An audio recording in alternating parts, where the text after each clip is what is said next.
Hello, everyone. Welcome. My name's Jennifer. I'm joined by my colleagues Madeline and Kaylee. We're over in the data operations team. So if you are someone you know at your institution sends enrollment files to Clearinghouse, it would be that group. And this presentation is related to the Warning Code 1800 series. First, we're just going to walk through what exactly are the enrollment reporting data points that are appearing in the Clearinghouse Enrollment Programming and Testing Guide, and also how those relate to NSLDS compliance reporting data point requirements. And then we'll walk through the different series of the warning codes that we call commonly as the 1800 series, but they are broken out into different warning codes: 1801, 1811, and 1821.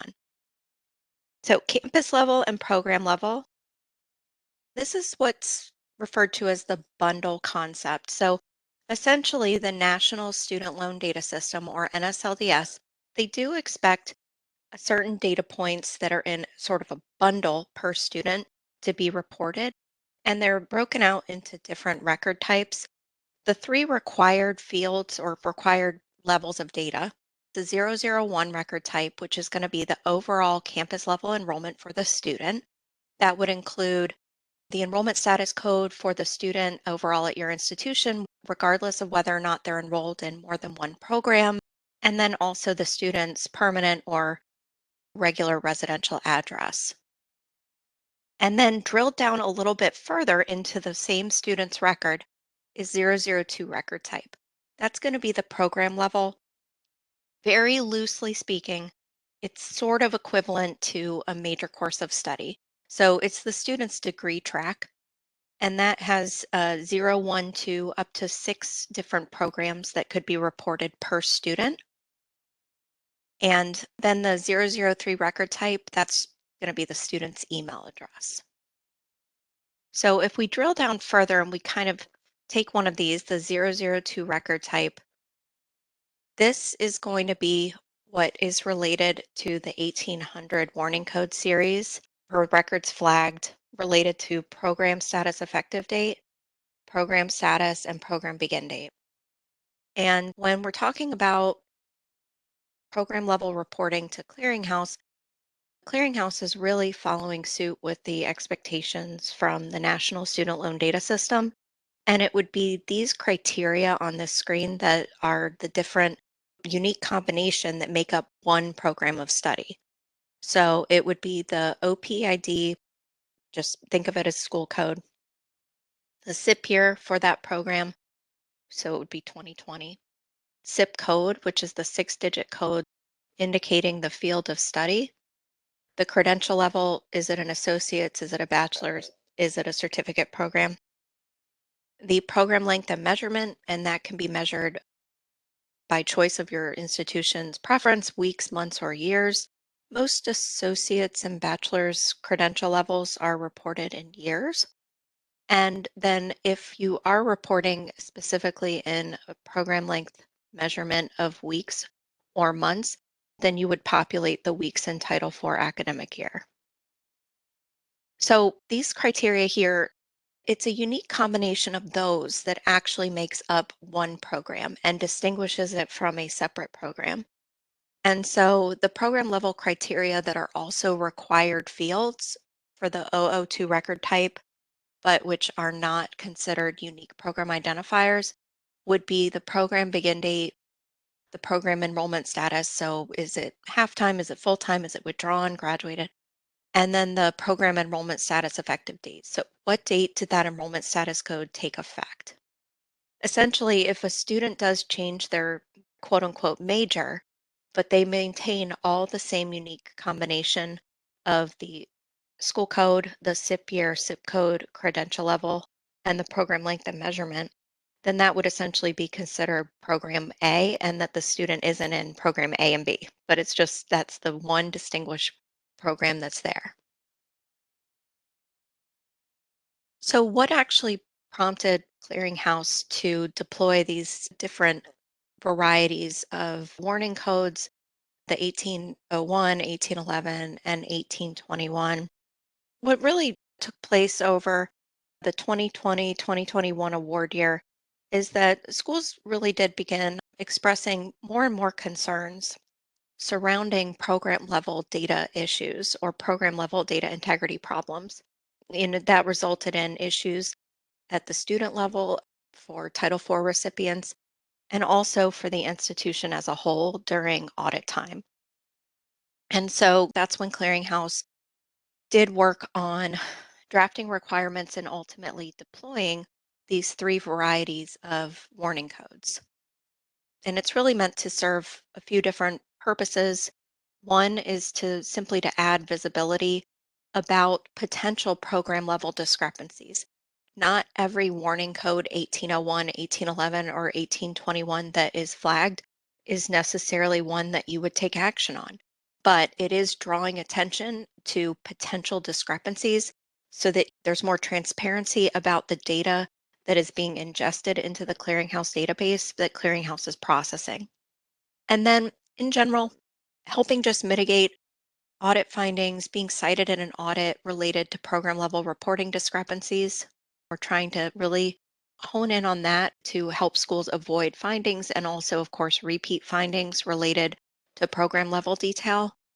And then just at the student level to support Title IV students, proper loan servicing as it relates to program level detail in the manner that NSLDS may be using it.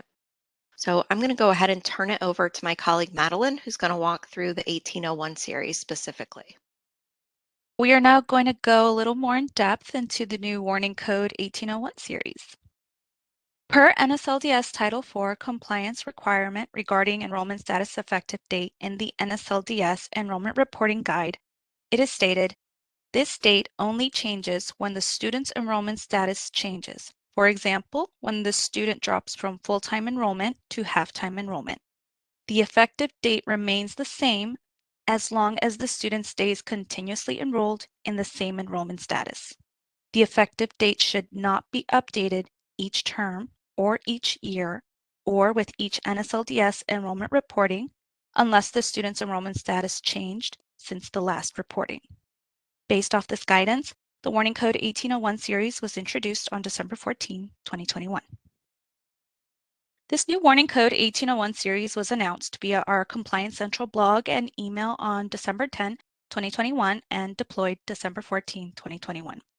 This 1801 warning series flags enrollment records under the program level with a change to the program status effective date when there is no change to the program enrollment status.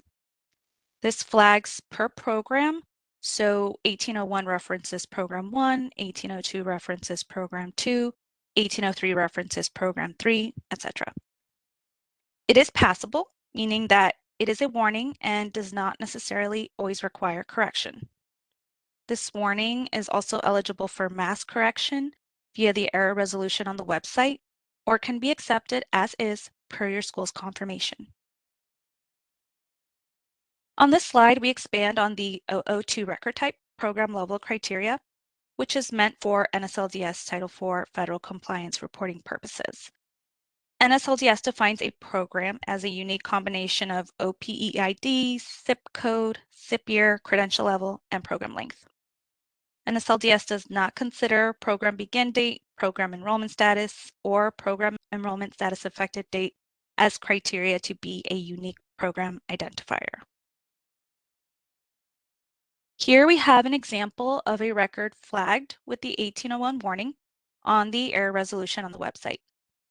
Once the record is expanded under program level data, you are presented with the program that was flagged with the 1801 warning, advising that the program status effective date does not match the last certified program status effective date for the same program for an unchanged program enrollment status. To review what was previously reported for this record, for this program, you may click the View Previously Reported Student Data link. After the View Previously Reported Student Data link is selected, you are presented with a comparison on what is currently in our database for this record under the Current Data column and what is incoming for this record on the Current Submission under the This Submission column. Here we see that the record was previously reported with the less than halftime status for this program, came in on this submission once again as less than halftime for this same program, but the Program 1 enrollment status effective date changed for when the student went to the less than halftime status and is what caused the record to be flagged with the 1801 warning for review. If determined that the record flagged with the 1801 warning is correct per review, you may leave the warning as is and we can then accept for processing. If determined that the record flagged with the 1801 warning is incorrect, you may make an adjustment to the program enrollment status effective date field with the correct date that should be reflected on the error resolution on the web report. Here are some enrollment reporting considerations for the Warning Code 1801 series when a student is enrolled in multiple degree tracks, but the program unique identifiers are the same. Warning Code 1801 series may flag if multiple program level records are submitted while the unique program identifiers match for the same student. If this occurs, evaluate your school's enrollment reporting to the Clearinghouse for these students. Is the student in more than one degree track or more than one unique program as defined by NSLDS and CES? Consider assessing when multiple degree tracks are also unique programs for Clearinghouse enrollment reporting, or if programs are not unique for NSLDS purposes. Solution: report only unique programs as defined by NSLDS and CES to the Clearinghouse enrollment reporting. And now I'll go ahead and turn it back over to Jennifer. So that was 1801. And for the 1811, we're going to switch gears and talk about another non-unique program identifier, which is the program begin date warning. NSLDS, they do say that the program begin date, it essentially is a static date that does not change unless the student actually changes programs, by which some unique program identifier would have to change and you would report withdrawn or graduated if the student completed their initial program. But even if a student withdrew and then returned to the same program of study, if it's all the same unique program identifiers, the program begin date would be that same static date that's a retroactive date from the past. We announced the release in December, late December of 2021 for the 1811 to 1816 warning series. It was deployed on December 21st, and it does flag records that have all the same unique program identifiers, but the program begin date has been revised to an updated date. And just following suit with the 1801 and the 1821 coming up will actually be similar. The 1811 is going to be dedicated to the program 1, and then 1812 to program 2, 1813 to program 3, etc. But the warning code logic behind 1811 to 1816 is all the same. It's just each one is distinguished. The actual warning code itself is distinguished by which program field that program is reported in. Like the 1801 series, the 1811 series is also passable, and there is opportunity to mass correct. So anywhere possible where you're able to avoid manually updating the individual records, just for the ones that you don't assess should be passed. And, there is the mass update option as well. So those records, they can be changed during the error resolution on the web or left as is at your institution's discretion. So, as far as the programming and testing guide goes, the National Center for Education Statistics, NCES, and National Student Loan Data System, NSLDS, they do share the same definition for what constitutes a unique program of study versus a separate unique program of study. And so the warning code logic that's in place for the 1800 series in general is really designed with that definition in mind. And so any instance where there's a unique combination of the school code, SIP year, zip code, credential level, and the program length and measurement, where a program begin date changes for that unique program of study, that's going to be the time that that record is flagged with the warning code 1811 series. So an example as it appears on the error resolution on the web, this is where the program reported for the student on the incoming enrollment file has all of the same unique program identifiers, but with a different program begin date for the same program of study. And so once you kind of drill down and look into the record to view it against what was most recently reported for that particular student's program of study, the flag occurred for this particular record because the program begin date was revised to January 24th, 2022, but all the unique program identifiers remain the same. There's a very good time and a place when you would report a change to a program begin date for the same program, and that would be when you're correcting the program begin date.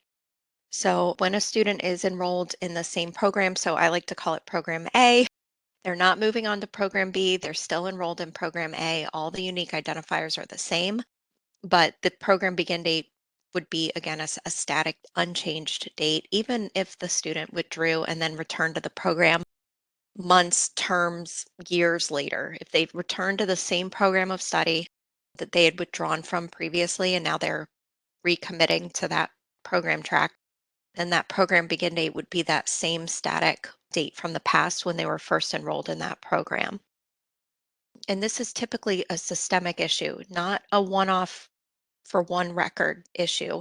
But if you find that all of your records, or a majority of your records, or records for just a certain program that has a certain zip code or credential level, we're talking volumes, a volume of records that you find are being flagged with the 1811 warning code series. And what you come to determine is that the program begin date is what we call churns. It's churning every time you submit an enrollment file or every time the student is continuing on and the academic term has changed and advanced to the next academic term. If the program begin date for your reported programs of study for students is changing or churning when the student is not changing programs, that may be something to explore or investigate from more of the IT side of things, the system behavior, as far as whether it be your student information system or wherever the source is that the data is coming from for your enrollment reporting extract for the job that you run to send to Clearinghouse for your schedule of transmissions. That may be a good place to investigate to see what is that behavior, where is the program begin date pulling from? Because again, it's a static date. It doesn't change unless you're correcting it. If you're correcting it, that makes sense. But otherwise, it would be an unchanged date. And I'm going to turn it over to my colleague Kaylee, who's going to walk through the 1821 through 1826 series. This one is flagged when there is an incoming program status change, but the status effective date for that program has not changed. Per NSLDS guidance, the date only changes when the student's enrollment status changes. So when the student drops, for example, from full-time to half-time enrollment. So if the student's enrollment status is not changing, their status effective date should also not be changing. The 1821 series was announced via the Compliance Central blog towards the end of January 2022 and officially deployed on January 25th. Again, it flags enrollment records with a change to the program enrollment status effective date when there's no change to the same program's enrollment status. So program 1 is the 1821, program 2 is 1822, and so on until 1826, which is flagged for program 6. And just like the other 1800 series warnings, these are passable, so you are not required to correct them. Should your school want to correct them, there is that mass update option. When we get into an example later on, it will show you what's incoming and what was previously reported, should you want to do that mass update option. Again, the program level is required for NSLDS reporting. There are those 5 unique identifiers.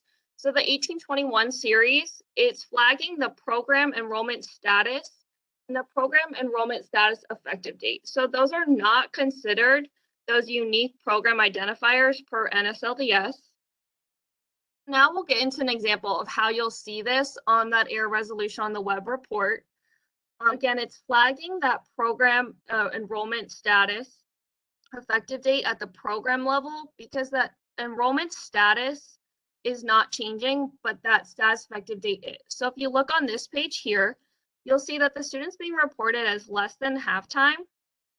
And at the top of their record, you'll click on the View Previously Reported Student Data, and it'll allow you to see a more detailed layout of the incoming record and what we're comparing to. So you'll see on the right side of those columns is the current data that we have in our system. Previously, you reported the student as less than half-time in this program with an effective date of 1/24/22. On the incoming submission, on that middle blue column, you'll see that there's still less than half-time, but that status effective date has changed to 2/10/2022. That's what this error code's flagging, is that change in enrollment status effective date, but not the enrollment status. So when a student's enrolled in the same program, but there's a change in the status effective date, you'll want to evaluate your school's enrollment reporting to the clearinghouse for these students. You want to look at, was the students enrolled in the previous term, report on the first file of the current term, later evaluate to not have returned after the last term. Is the student in the same program, but status effective date is changing each enrollment file or being changed in error each time? So there are instances where we've noticed maybe the schools, in that previous example, maybe your first file was sent on January 24th, the second file was sent on February 10th, and that's what's changing it. For any of these instances, you do want to consult with your SIS vendor or your school's IT team regarding that behavior to find those potential solutions. In addition to this webinar, there are 3 blog posts posted out for review. Each separate blog post goes into all of the different warning code series. So you'll have one on just the 1801 to 1806, one for 1811 to 1816, and then a separate one for the 1821 to 1826 series. Then we also have a tutorial on how to mass correct all of those warning codes. So some resources, the Clearinghouse Central blog. And if you find you have a question later, please feel free to reach out to us at schoolops@studentclearinghouse.org or auditresource@studentclearinghouse.org. We'll be happy to help. And thank you everyone for joining us today.